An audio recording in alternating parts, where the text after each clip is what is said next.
আসসালামু আলাইকুম। কেমন আছেন প্রিয় শিক্ষার্থীরা? ছোট্ট সোনামণিদের জন্য আমাদের ধর্ম।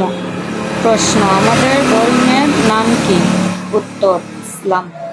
প্রশ্ন: ইসলাম শব্দের অর্থ কি? উত্তর: ইসলাম শব্দের অর্থ শান্তি।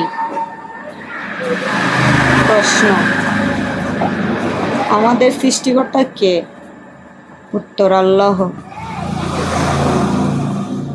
প্রশ্ন: ইসলাম ধর্মের নবী কে? উত্তর: হযরত মুহাম্মদ সাল্লাল্লাহু আলাইহি সাল্লাম।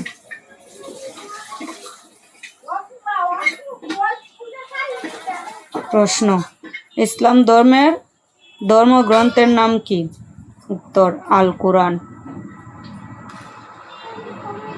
প্রশ্ন: ইসলাম ধর্মের মূল ভিত্তি কয়টি ও কি কি?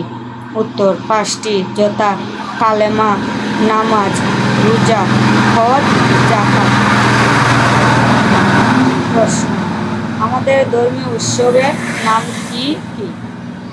উত্তর: ঈদুল ফিতর ও ঈদুল আজহা। প্রশ্ন: সর্বশেষ নবী কে? উত্তর: হযরত মুহাম্মদ সাল্লাল্লাহু আলাইহি ওয়াসাল্লাম। প্রশ্ন: আল কুরআন কার বাণী? উত্তর: আল্লাহ। প্রশ্ন: মুসলমানদের ইবাদতের স্থানের নাম কি? উত্তর: মসজিদ। প্রশ্ন: মক্কা শরীফ কোথায় অবস্থিত? উত্তর: সৌদি আরবে।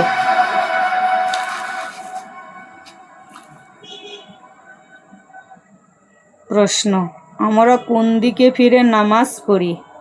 উত্তর: বাইতুল্লাহর দিকে ফিরে। প্রশ্ন: বাইতুল্লাহ কোথায় অবস্থিত? উত্তর: মক্কা শরীফে।